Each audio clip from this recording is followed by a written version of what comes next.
Hey, we're back. We're back. I feel like I'm doing like, I don't know, what is it, wiggles? I don't know. The Anyway, wiggles. yeah, We have a little mannerism going, like little wiggle hands, yay! magic hands. It's interesting. It's interesting. Like we obviously before we hit this record button, we were already chatting, right? And so yeah, talking about value. Gosh, where basically where we left off last time. You know, so yeah, hey, this is Sonia, this is me. We're back. We're back. We're back. And so, yeah, last time we sort of ended on this value point. And I've been thinking about it. I mean, it's a thing that is always in my mind, really, and that's always coming up. I don't know about you. Yeah, it is. It's something that even if I'm not choosing to be conscious of it, it still sits there simmering away. And I think I said to you just before we came on, I'm not sure how much value I'm going to be able to offer today because I'm in quite a low flow sort of place. This week has been very low flow, and so it permeates everything, doesn't it? Yes, yes, and that is why I thought is actually perfect, because my energy is not 100% at the moment either. Is that really necessary to be valuable? You know, is that not something like something else that we put on ourselves? Like we need to be 100% to be of value, or to be, or something needs to be. Isn't this perfection? Yeah. It's like, oh, I'm not perfect, so why would I show up today? Or why would I create this? Or why would I, you know, do this thing today? Maybe better wait until I am better. Yeah, better than what? Better? And better than, you know, what does better mean? It's really, for me, it's a, okay, how do I just accept myself where I am and know that that's exactly where I'm meant to be, even if it's an uncomfortable place. And this is an uncomfortable discussion for me. Value is something that I struggle with, and a lot of people do. I think most people do, if it's to some degree. So it's quite a vulnerable place, and to be able to sort of sit in that uncomfortable spot and choose to be there. Ironically, that's where the value comes. Oh, how it goes around in circles. I know. Hey, it's so strange. It is. Yes, it is a very vulnerable thing to talk about. It is also, especially for creatives. Yeah. Anybody that creates something.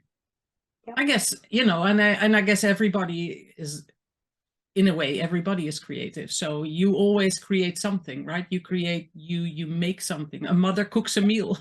A mother cooks a meal. Is this going to be good enough? It's like that comparison. And that is where we lose track of the real value. And I think that especially because, you know, because we both are in a little bit of a vulnerable or lower energy space in this week or in this time. What is precious? Yeah. I've been thinking about it. What is precious? I mean, you know, we both went through the earthquakes, right?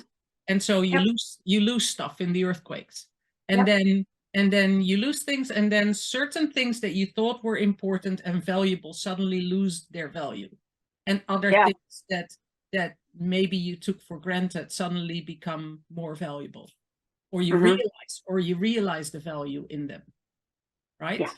Yeah. Yep. And so absolutely. So what is precious? Like a train. Hey, sorry. It can hit you like a train. Like you can. It can be such a sudden awareness or awakening that all of a sudden you become aware that this thing or this part of yourself or this person or this part of your life, suddenly, it's not that it didn't have value before, it's just that maybe you didn't appreciate the value, or you didn't acknowledge the value that it had prior to whatever it is, that awakening. And yeah, precious, what is precious? So for me, I guess as a jeweler, the traditional definition, if you like, of something being precious is that it's rare. Yeah. Something that is rare, and there's not much of it, or it's hard to get, hard to acquire, and so the value comes in its rarity or its difficulty, and maybe that's what it is. Like if you take, so for me, one of the things that is very precious is time. Time is a fictional thing. However, it's the one thing, once it's gone, once that time has passed, you can't go back there. You can think back there, but you can't actually physically go back there. And so time is precious because this current moment, this now, this is very precious because it's the only moment that you have now. So it's precious, it's rare, it's hard to acquire, and once you have acquired it, it's really easy to drop it too. Yeah. I like, if you think about it, a present, a gift. Yeah. Yes, time is, well, I guess anything that you no longer have suddenly becomes more valuable. My mom, for instance, it's spring, it's getting into spring in Europe. And so she's been messaging me, and she said, we haven't seen any bees anymore. They actually have a nationwide thing about bee counting. So they ask people to count the bees that they encounter or see on a day. And so they have a time frame where they ask as many people as want to participate to count the bees that they see. Yeah. Like sit in your garden, how many bees? She said, I haven't seen any bees yet. Oh my gosh. Yeah. She said, and she said, so I think I'm going out into the garden with a brush, because the blossoms are coming out. Yeah, because there are no bees to pollinate. And oh my gosh. Yeah. And so you suddenly think about, because then you go like, yes, without bees, there's no pollination happening, there's no fruit growing, and then suddenly those things will start to become scarcer. And so they become more valuable. And we all see it, I guess, with when crops are lost, then suddenly the value of a produce goes up. But people have these things about, like, yes, gold is precious, so it's more expensive. This is a thing that is more valuable. I work a lot with recycled wood, reclaimed wood. And then it seems like, oh yeah, well, that's sort of the trash of Mother Nature. Yeah. So what's the value in that? And yesterday I was working with a beautiful piece of wood, and I had found, I collect them myself. So I have found that piece, and I have spent the time, which is precious, spend the time finding this piece. Then I spent time cleaning it and preparing it. And then I spent time burning my lines, following whatever is in that piece of wood. And then those are all stages, right? And I don't usually put a timer or a clock on when I do these things. I do them how it feels right and what it needs. And then yesterday I started painting this piece, and it has been in my hands for so many moments already. And as I was painting it yesterday, I discovered a little secret that the wood was hiding. And so I'm so, this is so cool. Those kind of things. And then as I'm working on that, as I'm spending more time with a piece like that, and when I discover something like that, my heart just fills with gratitude and with value, like if it becomes more valuable, you know, because I found this other little thing, and now I'm going to play a little bit more with that, so that it is going to be visible for, you know, everybody can enjoy that, find that secret.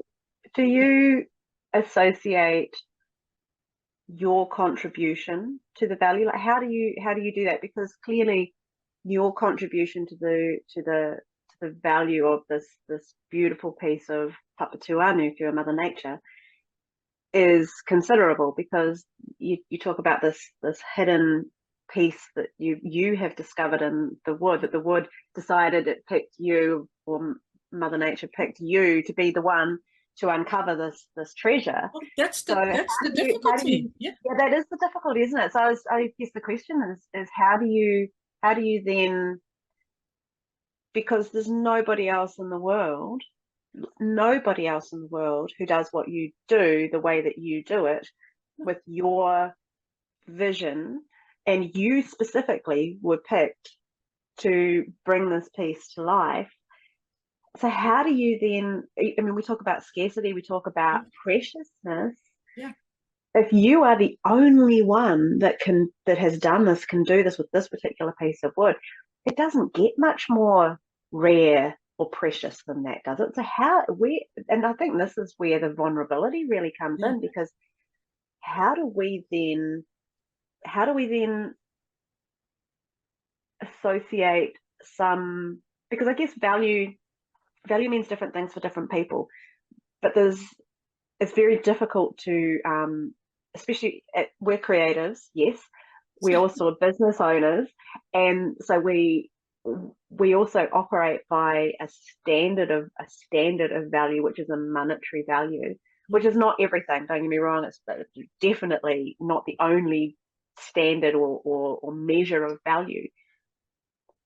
But how do we express value, our unique intrinsic value, especially when you're creating something like this? How do we express that to the world in a way that other people understand? Well, that's the whole conundrum. Yeah, Sure. I don't. That's the thing. That's also the reason why it comes up all the time, right? Because yes, I do realize that I begin with something simple. Mm-hmm. I start my creative process often, or most of the times, with very simple resources, and I like to add. So how I describe it for myself now is that so yes, Mother Earth, Father Ocean, they give me, I don't know why, but I have associated, there's a king in the ocean that gives me the driftwood, you know, like the driftwood that I collect. It's sort of like there's a king in the ocean, sort of, you know, I don't know. It's true, because I mean, from my perspective, Tangaroa is the god of the ocean. It's definitely a male deity. So I resonate with that completely. But yes, but usually water feels feminine to me. But but anyway, so I sort of have this story going for myself. Like there's a king in the ocean that gifts me the pieces of wood that he wants me to find. And so, you know, I like all that. So I sort of feel like it's an energetic circle that happens. Like I receive that it's part of the earth. It's been carried by the water. It's been warmed by the sun, all that, you know, so it's energetically elemental, all that together. Then when I receive it, then I add my energy to it, you know, and then when the piece is finished and ready and adopted by others, then it breathes out all that energy into the space. So for me, it's an energetic vessel. Exchange. Hey? Exchange, yes. And so I find that's the thing, right? We started talking about it. How do you value your creations? After the earthquakes, when I had lost so much stuff, I didn't really have a lot of financial things going, you know, but I was able to give my time. So oftentimes the exchange that I gave to others was time, was my time. And then when it came to a point, because I was freely giving away my time for free, you know, and it felt right because I couldn't buy stuff. I couldn't buy expensive gifts or whatever. So I gave my time, and I always felt like it was never enough. The thing that I could give was never enough until I hit the point where I no longer had time for myself or for my kids because I was gifting it to others, you know, as an exchange. And then I realized, like, gosh, time is so much more precious than we initially think. Like, it's not an infinite source. Time is not infinite. And I love to talk about abundance. There are a lot of things that are there in abundance, and I have managed to stretch time, if you will. Like, I can do a lot of things with the hours that I have. And there is a limit. So at some point, you know, you realize that, yeah, there is value in that. So then how do I, you know, I like to lose my time in my work. I lose my time. As I said, I don't put a timer. I don't know about you, but I don't put a timer when I create. And so how do I price my things? Like, if I put a price tag, because in the end, there's an exchange because it's my business. And there are people that want to adopt my pieces. And so there is going to be that difficult situation where I am asked what the exchange then is. And how do I do that? You know, that's so difficult, because then when I put a price tag on it, then there are so many that go like, oh, it's just a piece of wood. You just find it on the beach. And then it's like, we can do that. And then I go, yeah, sure, go for it. Go do it. You know, go do it. Try, you know, by all means do it, because it's free. You know, you're free to create. It's like you make jewelry. There are other people that make jewelry, but nobody makes the jewelry like you do it. Because it's your hands. They're your hands that create it. Your heart, your soul, your energy is also in your jewelry.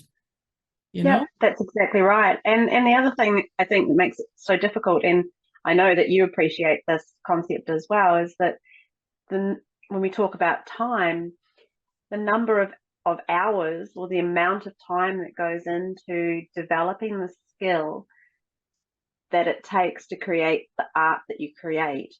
Oh, the learning. Yeah, that the mastery of the process of the and the talent that goes into it. Talent is only so much intrinsic.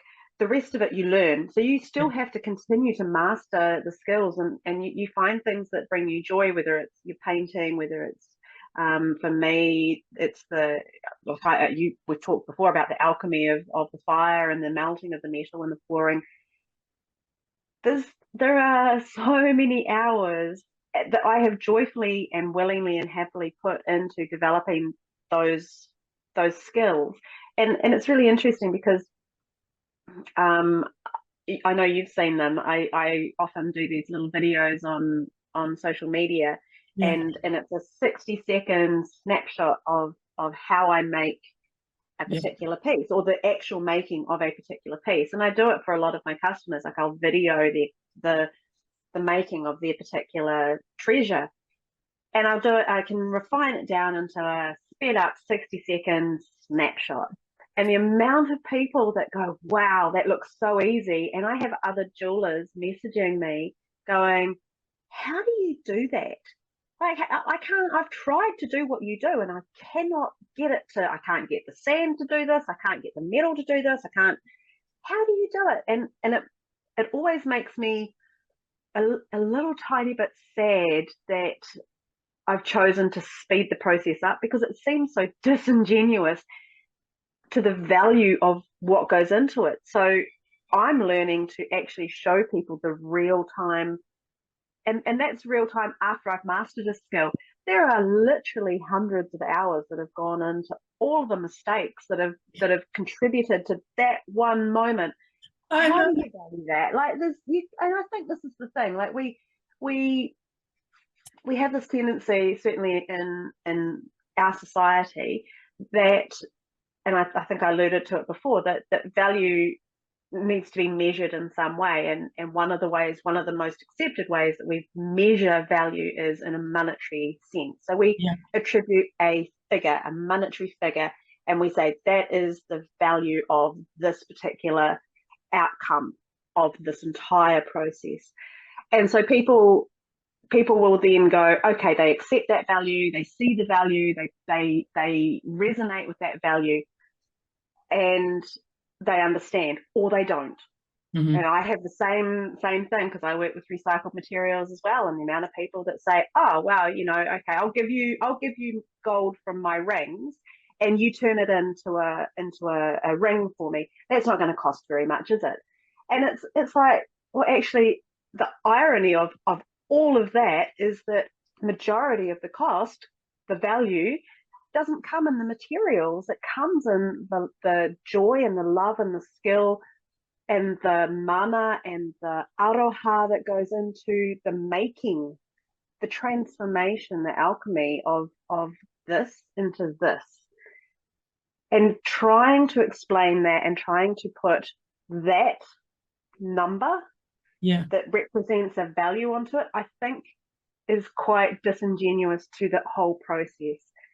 And I actually really don't have an answer for you, but I think for me, a big reason why I show all of the behind the scenes of what I do, I have a lot of people say to me, why do you do that? People are going to be able to copy you, and they'll be able to do what you do, and then you won't have this place in the market and blah blah blah. I actually really don't care. That's not what it's about. I want to show people, for me, the value comes in the sharing and the connecting and the joy, and it's a different value. You can't put a monetary figure, there's no number associated with that, and so it's a different measurement of value. For me, value in that sense comes, it's a relationship that you develop with people who are watching, people who are sharing that. It's not a monetary value. I know it's very difficult then to actually price. Like if we go back to the business side of things, say, how the hell do we price this piece if we're talking this sort of esoteric value, this equation? But the value is so much more than just that single number. That number can fluctuate, and then we come to this this kind of concept of what's the word? There's a word for it.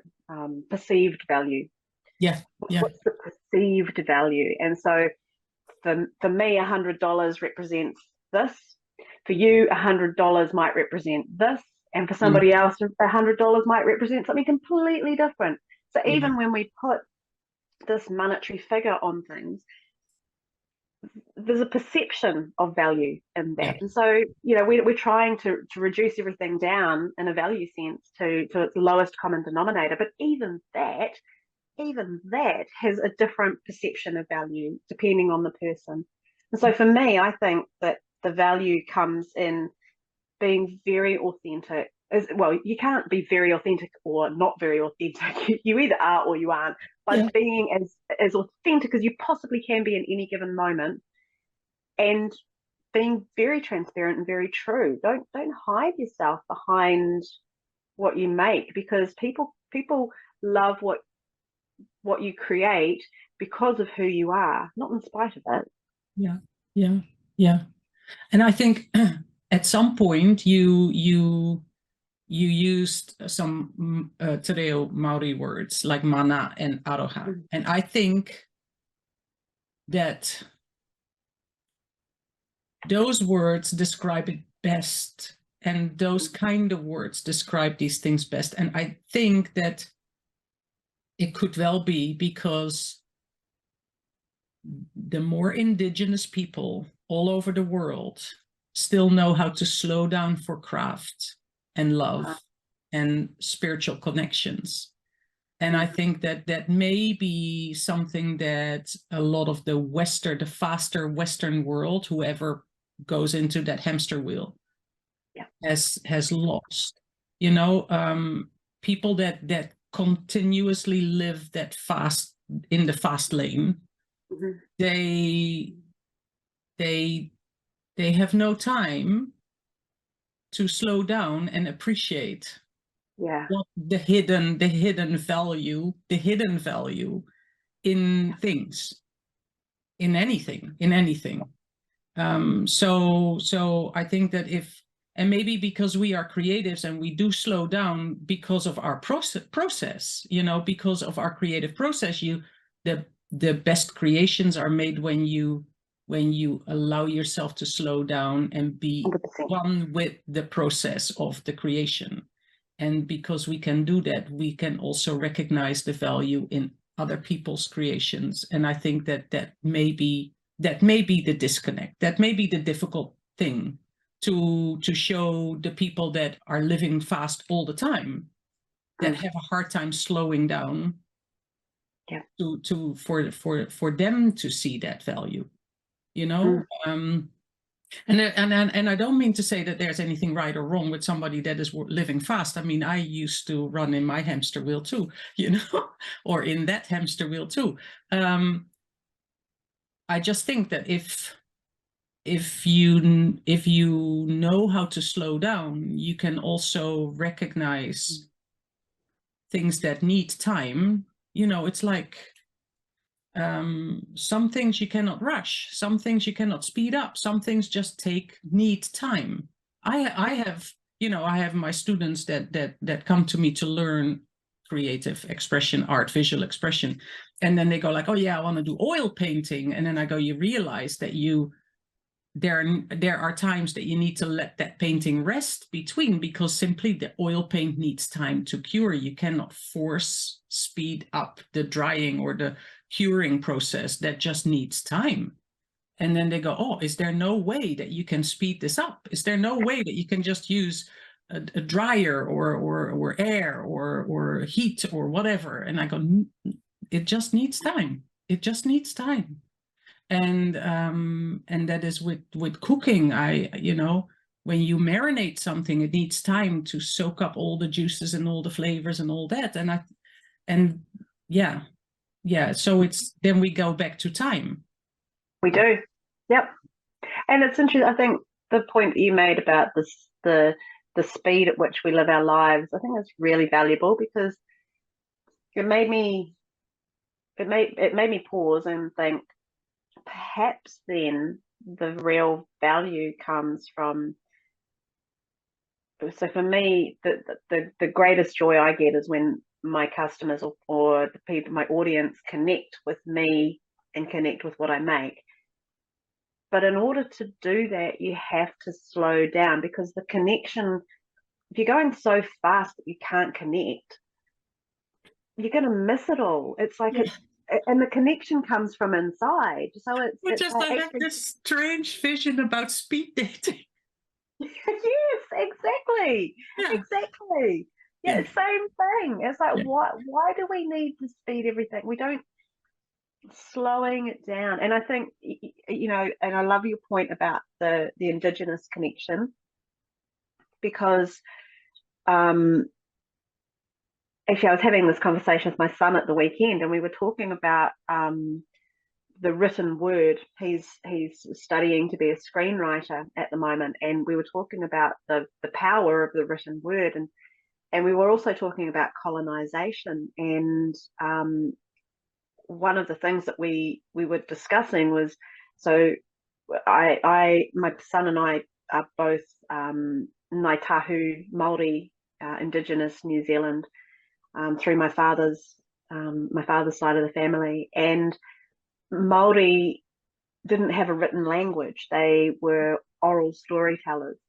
And when you tell a story, there's so much more to telling a story. When you're speaking to someone, telling a story, you're embellishing it. There's all sorts of things that are in there, and it takes time. You have to have pauses. You have to have There's different meter when you're talking to emphasize different parts of the story, and so you don't necessarily do that when you're reading. You read at your pace, which is great, but you know, there's a push to speed read and get as much content in you and comprehension in you as possible. But when you are listening or telling a story, it's like us having this conversation here. It takes as long as it takes. Yeah. You can't speed it up. You can't make it go faster than it needs to be. It's going to be what it is. And that connection with one another comes through slowing it down, and for me personally, a real connection comes with, it's timeless. There's no time stands still. When you really connect with a person, yeah, regardless of who they are, time is irrelevant. And so we can throw time out the window, actually, because time stands still. Yeah. But ironically, I think you've got to slow down long enough to allow yourself to be in that place where you can connect with people. That for me is a real measure of value. There's a huge amount of value in being able to slow down long enough to stop and connect. And not only connect with people, also connect with yourself. Yeah, 100%. I think. Well, I mean, that's another part, of course, in the work that I do, and I know that you do as well, is you know, your self improvement. You keep yourself empowered. You keep yourself going. We, as creative businesswomen, we need to keep our motor running. Like, we need to keep ourselves going, and so to empower you, to encourage yourself to keep going, you need to connect with yourself, and that also takes time.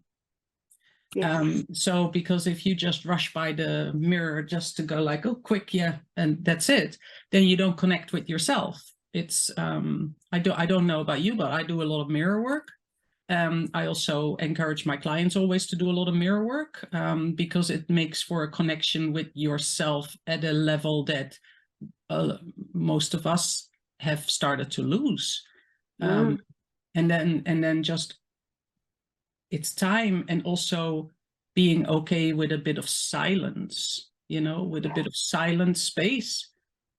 And I find that when I'm creating, I don't know about you, sometimes I have my music going, and sometimes I just want silence. Yeah, absolutely. So, yeah. Yeah. It's interesting. I don't do a lot of mirror work, to be honest. I actually really don't have a lot of mirrors in the house, to be perfectly honest with you. However, I do a lot of introspection. I do a lot of journaling. Yeah. I do a lot of sitting quietly and thinking and just being present. I meditate. I walk anywhere between 5 and 10 Ks every morning, and I love to sit. I live about 2-3 Ks from the beach. Yes. And I love to walk down to the beach for sunrise and just sit there and be present with it. Yeah. And that's a really important time for myself. I do the same in my garden. I have a beautiful vegetable garden and flower garden, and when I'm in my studio, I do have stuff play. I have music playing when I feel like it, but the majority of the time I don't. It's just I can hear the birds and I can hear the ocean, and that's all I need.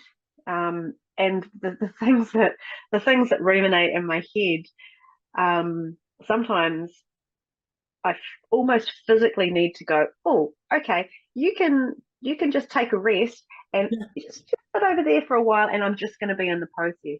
Yeah. And when you get to, for me, when I get into the creative flow, I don't need to eat, I don't need to drink, I don't. Yeah. Time just disappears, and I'll eventually look up and go, oh, the sun's quite low, or all of a sudden my stomach will grumble, or I'll need to go to the bathroom, or something. And it's like hours and hours have passed, and I'm completely unaware of them. Yeah. And it's a beautiful place to be. I seek that out, that place, being with myself. I really enjoy it. I like my own company. the trick for me is to not like my own company so much that I don't connect with other people, because there is a tendency, honest to God, there is a tendency to go, oh, I just can't be bothered with other people right now, and I just want to be quite reclusive. And the really interesting part about that is that even this morning before we came on this call, I know I said to you, I don't know how much value I'm going to be able to offer today, because I was really not in a good flow space, but this connection, this, I feel totally different. And thank you for that, because that's a massive value to me personally. So thank you. Well, when you sent me that message, I mean, I know a little bit why you perhaps felt that way, and I thought if it were the other way around, because that's an easy one to say, right? I don't know if my energy is very low, and then it would have been very easy for me to also say it's okay, we'll just reschedule, because I can do something else, you know. I have many projects. I can just do something else. It's fine. And I thought if it were the other way around, I would need that push. Yeah. I would just need that little encouragement to go like, let's just still talk. Let's just still talk and see if this actually adds to the value of our talk about value. Because that is really, when we feel low, I mean, again, like in the beginning, when I said, like, if you don't feel 100%, it's so easy to say, oh, you know, but what is 100%? What is 100%? And when are you you're valuable no matter what. You're valuable, your time is valuable, your energy is valuable, regardless, right? And maybe even especially more when you show, you put, I don't want to say push, when you move yourself through that hurdle of like, oh, just, you know, when you show up regardless, you know, and as, of course, as a solo business owner, that comes up often. We need to show up. It's almost like, I know we met at a drama class, right? The show must go on, right? You need to, actors, performers, whatever, they have to come onto the stage, and so you need to show up. And that doesn't mean that you need to push yourself through anything and just forget about yourself. I think the important thing for us to know is that we are going to add value regardless of how we feel about ourselves at that moment. And so again, it's so easy for us to devalue ourselves and to say, well, I'm not good enough to show up today, but you are, right? And I think especially when we are in business by ourselves, if we're spending that much time by ourselves in our business, then if you can't get if you're not offering validation for yourself by yourself, then you start to seek it externally, and that can be a slippery slope. And we all do it. We all look outside of ourselves for some external validation, especially when you're creating things that are an extension of you to put into the world. I don't think there's anything wrong with doing that. It's when you are comparing yourself to others or to what else is out there in the world. I found myself doing that this week, and I think that contributed massively to my collapse of absolutely. And it's a real thing when you're in business by yourself, because value, like we've been saying, value is such a multifaceted thing, but the most important value that you offer is yourself to the world. It's your contribution to the world, and however that shows up and however that looks. And you are doing that no matter what your energy state is. It's okay to come to the world with a low flow, with a low energy, because no matter what you come to the world with, you're going to meet other people there who are going to come and meet you, regardless of what your flow state is. And they're going to recognize you there, and you're going to recognize them, and realize that actually no matter how alone we feel, we're actually not alone. We're actually all in this together. What I even want to add to that is that at some point, at some stages or times, I don't know about you, but I can feel like, well, if I just completely disappear, nobody will notice.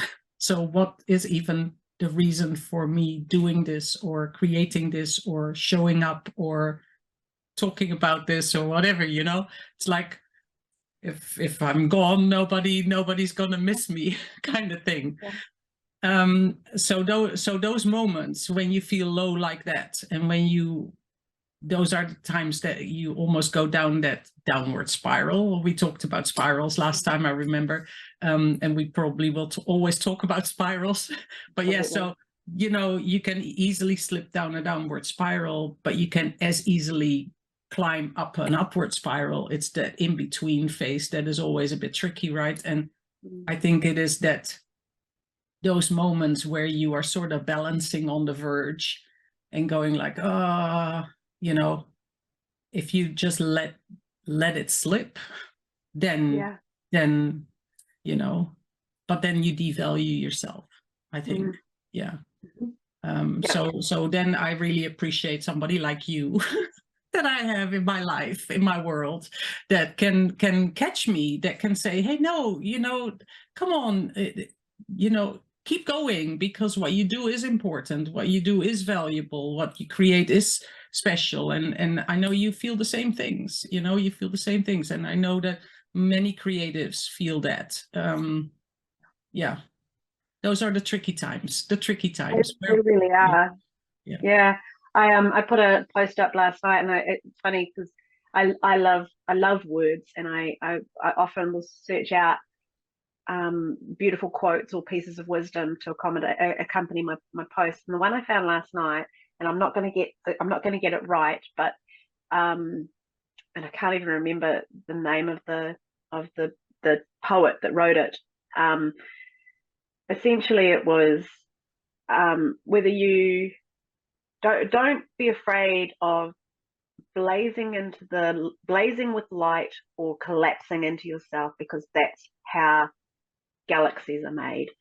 And I didn't, when I put it up, like, I knew I needed to put that particular piece of poetry up, but I didn't possibly fully appreciate just how important it was to the discussion that we're having today, because it really is about that you can shine brightly, and we're all encouraged to shine brightly, but don't be afraid of those times when you have to collapse into introspection as well, because that's as valuable as the kaboom that's shining brightly.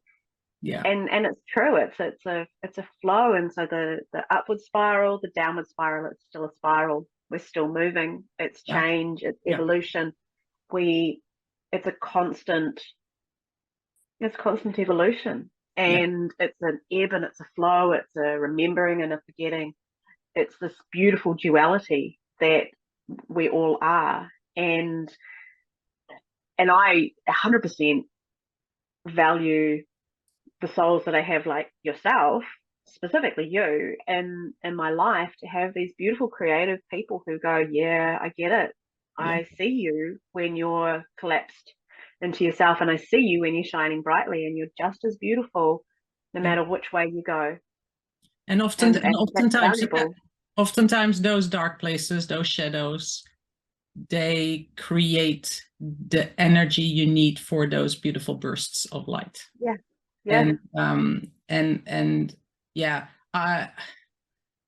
a lot of people always talk about you need to find a balance, and balance is like even in weight, right? So then it's at a standstill. If something is in balance, it is even. And so as a visual artist, I like to have contrasts, because between contrast you can play. There's energy between contrast. There's energy that bounces between contrast. And that brings creation.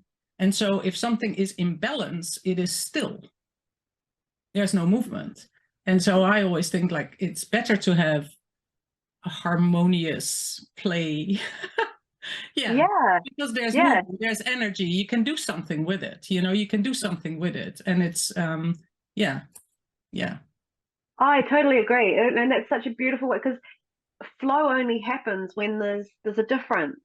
Yeah. Whether it's an up and a down, or it's an in or an out, or however that works. Flow happens when there's a differential between the two endpoints, and balance is exactly what you've said. It's where things don't move. And we need balance. Of course we need balance. We need to have that place where we can pause and take a breath. Yeah. But the true creation comes from the movement between those points of balance. That's where the magic happens. Magic. Magic. Yeah, and I always then I remember what my dad said. Like a business is like a wheelbarrow. You have to keep it moving, because if it's at a standstill, then it's dead. Yeah. So and he always had his own business. So there needs to be movement. And I think that maybe you need a little bit of a balanced place for a breather sometimes. But then again, I like to sway, and I have very restless hands. And even though I may be calming down, my hands are usually doing something, simply because they can't sit still. And my mind, I don't know about your mind, but I have a thing, like in the beginning when somebody said, oh, this is how you meditate, and I go, well, I can't even do that right, because I cannot empty my mind. My mind is never empty. So so that's the thing. Like I found ways to meditate my way. So also there, in the beginning, I would devalue myself as a human being because I couldn't do this, or this. You just need to find the way it works for you, right? And that's where your values are, and that's how you build your own value up, I think. And that's how you can feel that you are valuable. But it's not selfish. I always feel like when I talk about these things, when I talk about loving yourself, valuing yourself, all those things, like people will go like, oh, well, she's a bit of an ego kind of, but it's not that, right? No, it's not. It's keeping yourself. It's not putting yourself up on a pedestal, but it's keeping yourself in a place where you give yourself permission to do the thing that your heart and your soul desires to do. So if you like, I always feel like making things that make the world a prettier place, or that actually make other people feel better about themselves. Yep, I agree with that. And the ego thing, it's very easy to fall back on the ego argument, but I'm like you. I call myself an active relaxer. That's a good one. I can't. I find it very difficult to stop in a traditional sense. I'm not that kind of a person. I like to be moving. Movement is something that is very near and dear to my heart, whether it's growing things or making things or cooking. I love cooking. But I'm an active relaxer. And like you, I used to judge myself harshly for that, because I couldn't just sit down and read a book, or I couldn't meditate the way that I was supposed to meditate. And like you, I learned to. I remember as a gosh, wasn't very old. I was a young, probably preteen, and I remember walking somewhere one day, and I got this mantra going in my head, just this keep on moving on, keep on, and it was just every single step that I took. And it wasn't until years later that I realized that was a meditation. It was a walking meditation. It was an active meditation. I didn't even know what I was doing, but it just felt so right and so me. And I think, like, if we come at creativity and come at value from a point of connection, if it's going to be an ego thing, and I'm immediately putting ego kind of up here, then it's up and away from people. You can't, if it's an ego thing, there's no connection. Yeah. If it's a true genuine self, and it's a care for yourself in order to be able to offer value and be able to provide or offer the things to the world. I'm the same as you. It's very much about beauty, and it's about emboldening people to love themselves and see themselves the way that I see them, the way that the world sees them. That's not an ego thing. Ego's up here. You can't connect. There's a disconnect. Yeah. When there's a connection, there's no ego involved there. There can't be, because I don't think ego is a place where you can connect. We all have it. Ego is what keeps us going. It's not a right or wrong, but looking after yourself, taking care of yourself, so that you can be the best of yourself to offer to the world and connect with the world from that place of that beauty within yourself. That's not an ego thing. That's a soul thing. Yeah, I'm glad you see that as well. Yeah. Well, also that you need to learn to value your thoughts and be okay with how you see things, without, again, comparing. Gosh, value connects a lot with comparison. Hey. Yeah, doesn't it? Doesn't it? Yeah. So value your own thoughts, value your own, how you see things. That is good enough, that is all right, that is okay, that is just fine. Yeah. And that nobody else needs to say, yes, you're thinking about or you're seeing this in the right way, because what is a right way? Again, what is the right way? What is perfect? What is precious? What is valuable? It's in the eye of the beholder as well. Absolutely, it is. Yeah, it totally is. And the thing is to take ownership of being the beholder. Yeah, that's the thing, isn't it? It's like we tend to, if you're, I agree with the comparison thing. Somebody said to me this morning, comparison is the thief of joy. And if you're handing over your own joy to comparing yourself with someone else or something else, then you're losing that connection with self, and understanding that, yes, beauty is in the eye of the beholder, and your responsibility in this world is to yourself, and that you are the beholder of your own beauty. Yeah. And coming from that place there, then there's the connection. That's an open invitation for people to come and connect, and for you to connect with the world. And then it is like, this is what I create, and I love the process of creating it, and I get a lot of value out of the process, out of the creation. And then, so if you then value it in your way, then that's fine. And if you don't, then that's okay too. That's okay too. Yeah, that's right. Yeah, that's right. And I don't need anybody. My value, my own intrinsic value, the way that I see myself, is not dependent on other people seeing it the same way. Yeah. They can't. They're not me. Yeah. They can connect with parts of it and appreciate parts of it and see themselves in parts of it, but ultimately and essentially, it's you're just you. Yeah. And that is true too. Like, you know, the thing that you create, whatever it is, your creation, but the thing that you do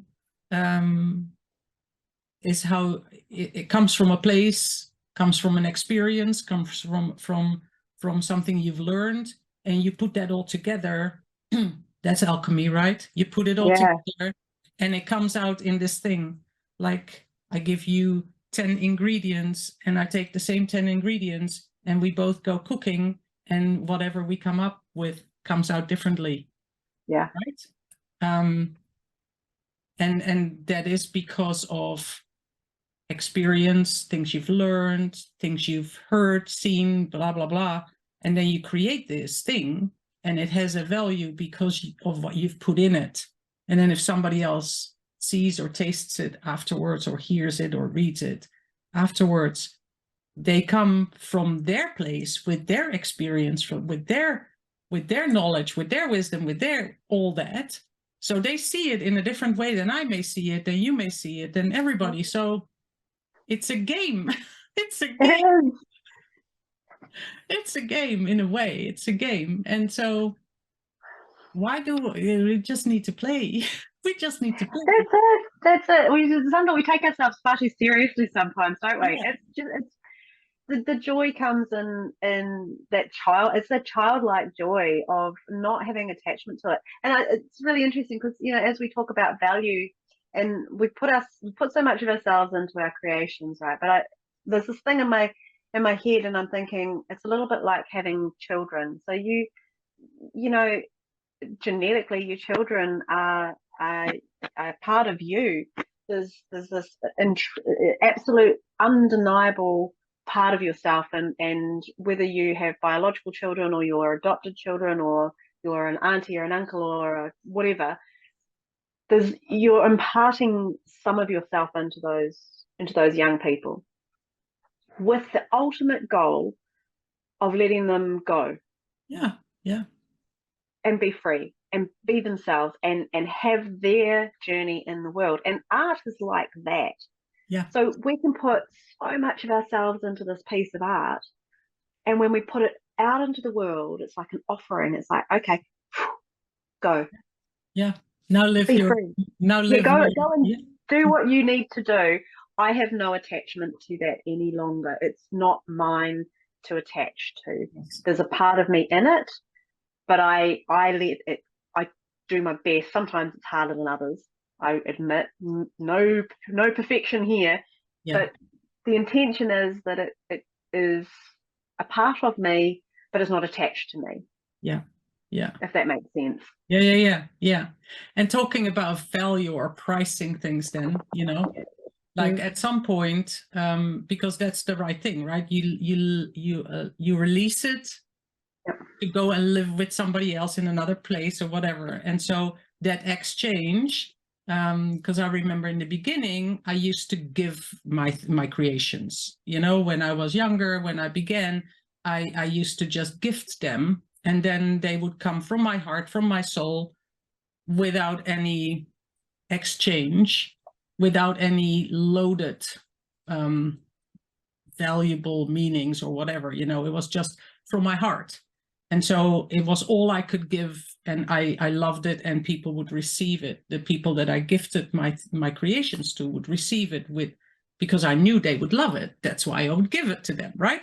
The moment you start selling as a business, because, you know, we're talking about that as well from our business sense, I know that there have been times when you said sometimes it's harder than other times to let those pieces go. I have sold creations with price tags that made me hurt when they left my place, you know, when they left my space. And so, because I know for artists, there's always this discussion about how do you value your art when you sell it? Do you price it? Do you price it on size? Do you price it on time? Do you price it on you know, the material price, the investment in the materials or whatever? And when you said, like, how do you value in the beginning, when I was talking about this energy, You said, how do you value that? You know, so those things are all, and I know that there are many ways that other people suggest that you can price your creations. I you know, perhaps this one works for this person, this other way works for somebody else. What I have come to in the end is where I will sit with the piece, I will think about the value, I will look up angel numbers. Yeah. Because I sort of attached, then I go like, okay, so I think about this number and then I check what the meaning of the angel number is. And then I go like, and then I see, you know, I match it with a number that feels right and where the meaning feels right too. And then I just leave it like that. Yeah. And I know that if it will be adopted for that exchange, then I feel okay with it. I don't hurt it. I don't feel envious or angry or pain or whatever, you know. I feel like that is good, that it goes for the right, you know, with the right message, with the right, yeah, as a whole. And so that doesn't matter whether it's large or small, because sometimes small pieces, and you know this, you work with jewelry, small things can take a lot of time to work on. You know, I think it is ridiculous to say, oh, my work is only like as big as a post stamp, so it's worth, you know, a fraction of something that is bigger, because the bigger thing might have been a lot easier to work on, simply because the strokes are, you know, there are so many aspects that are involved in creating something. That small doesn't always mean cheaper. I don't think so, you know. No, and if that is, and if that would be the reason somebody wants to buy or adopt it or not, then I that would be the wrong match, yeah. So for me, it's very intuitive and energetic and soul-based now. I don't know about you. You probably work a lot more with things that, you know, well, precious metals, I guess, and precious stones. Well, precious, there you go. Yeah. I actually, I have two different ways that I do my pricing, because I supply into shops, into retail outlets. I have to have a structure for the majority of my pieces, and because I also have, because there's two different sides to my business. One is I'll say manufactured, just for a point of difference, but they're pieces that can be relatively easily reproduced. Everything is handmade, but they are designs that are reproducible. And then I have the custom made pieces. So they're the totally unique, one of a kind, working with a unique stone or somebody's even personal remains, or a special sand or something like that. So there's that side of the business, and it's very much more attuned to the same sort of approach that you take. But one of the things that I have always struggled with is I have a distinct materials cost. The price of gold is the price of gold. If I choose to get fabricated metal sheet or metal wire, the price is what the price is. There's no two ways about that. So I have a materials cost. I literally have a spreadsheet with the pricing formula that is adjustable. But where I have been able to find a place in that where I can sit comfortably is, so there's an hourly rate that so that this is the making cost and how long it takes to make an individual piece, and then there's the hourly rate. So it might take an hour of my time to make a particular piece, and there's an hourly rate.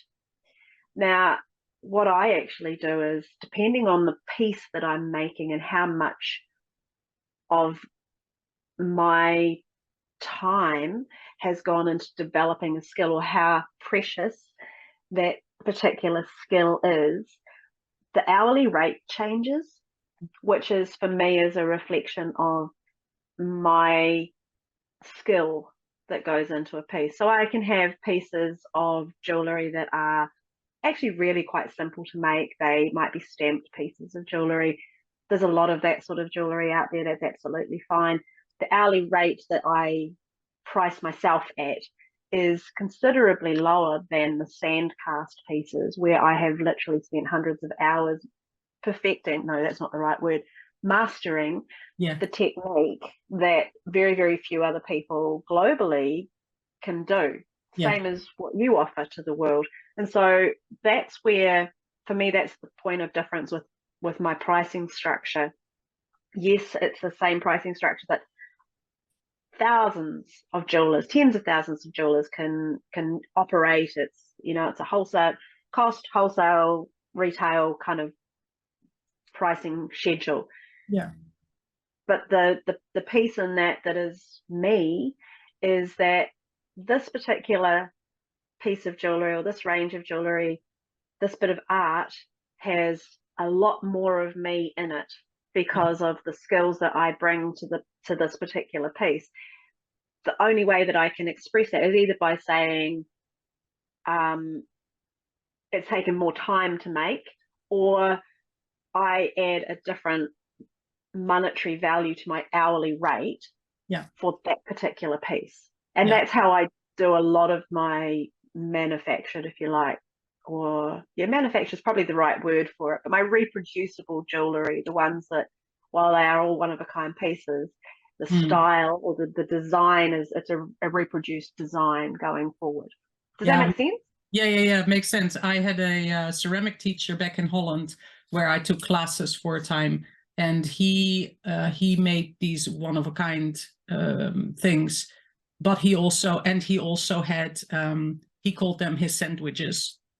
Those were the things that he could easily reproduce. They were all unique because they were all handmade, and not any two were the same, of course, but they were sort of like manufacturable kind of things that he could do, and he would take them to fairs and to markets and things like that. You know, they were his constant sandwiches, he called them. Yeah. And the other pieces, were the commission pieces, were the show pieces, were the gallery pieces and things like that, and they were one-offs always, and they were of course more expensive because there's the whole vision behind it as well. You know, there's the vision, there's the heart and the soul part in it. Then it's the energy of the artist, of the creator, that is added to it. And I definitely think that when we, and there's this, for him as well, you know, there's the whole learning, the whole mastering, the whole practicing. It's like, it's crazy because we can all walk, you know, we all learn to walk as children. We just take that for granted, but how many hours of practice goes into that, you know? And there are so many of those kind of things that that you forget that there are many, many hours of practice before, like, as you say, when you see one of your little films, one of your little movies, how easy it looks. But that's with everything, right? I look at figure skaters, for instance, and they make all these beautiful jumps and they look so simple. But, you know, if I go on the ice, I need quite a few hours to master something like that, you know? And that's the thing. When you see it and it looks easy and your life is fast, and you just see something, you go, oh, that's easy. Yeah, you know, if I have a Sunday afternoon, I can master that. Well, think again. Think again. You know, some things just take time, take practice, and I think a lot with crafty and creative things that is valuable. That is valuable. Yeah, it's very valuable, and I think that ties us beautifully because do we have the answer? No. No, definitely not. We have some thoughts. We have plenty of thoughts, but I think that it's probably, when you're in a creative business, I think it's one of the biggest bones of contention and the biggest source of anxiety and fear and the thing that prevents us putting our work out into the world is this question of value. How do I value this? And there's no right or wrong answer.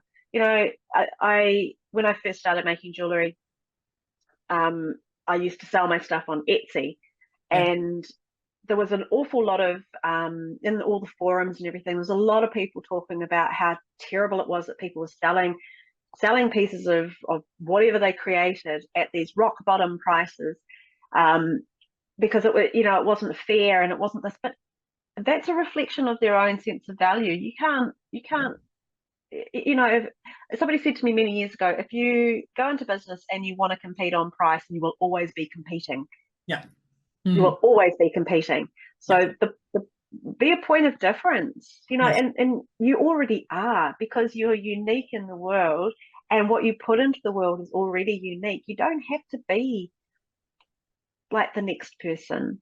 Exactly. In fact, your point of value, your point of beauty is because you're not. Yes. And it just takes time, I think. Again, we come back to this, spending time being with yourself and understanding that value and that beauty that you bring to the world. It really is the thing that will get you the furthest distance along on your journey of valuing yourself. Yeah. I think that is great. Yes, that is really great, because it is, the value is in you, the value is in your time, in your and it's connecting with self. That's the first point. That's the first step, is connection with self. And often as creators, we leave it to last. Trust that what you feel and what you think, I think that's a big thing as well. Trusting that inner voice that tells you that, like, as I said, when in the beginning, when I sold something for a very low price as well, I hurt. It pained me. It pained me when I saw that piece go, and I almost felt envious that this person had it for that price, and then so trust those feelings, those gut feelings, and that the inner voices, the wisdom that comes from within, because that usually is correct. And if you override that too many times, then you start to struggle, then you start to battle with yourself a little bit, and that's not beneficial for any creative process. And also not for yourself, not for your health, not for anything. Absolutely, it can come crash. It's a house of cards right there. Can come crashing down with a little tiny breath of wind. I think actually that is the topic of our next discussion. Is listening to that intuition and that inner voice, and learning what that sounds like, how to trust that, what that is. Maybe that's another topic. It's fun like that, right? We start talking, and then we find the next thing to talk about, because there are so many things we can talk about. I think we can just have a little hat and just pluck. So anybody that has a suggestion, just also throw it into the mix. But we usually find in our conversations something that we can talk about next. Yeah, definitely. Yeah, trusting that inner voice, the inner wisdom that comes up, that intuition, that that's muse. What our internal muse is trying to communicate with us. Yes, for sure. That was really great. That was fun. Thank you. It makes me feel good again. It makes me feel good again to keep creating today. Same, Joyce. It's I've got a little project on in the studio today, and something brand new, something totally a new technique that I've never seen it anywhere else, and it just kind of sprung up in my mind a couple of weeks ago, and I'm finally getting into the studio today to have a go and see if it works. It might not, but that's okay. That's part of the process. I'm okay with that. So yeah, thank you. I feel energized and excited. Nice. There's joy. I've got some joy to head in and do that today. Yay. Yeah. I'm happy for you, and I can't wait to see what that is. It'll be different, that I promise. Alrighty, so then we'll see whoever tunes in. We'll see you again.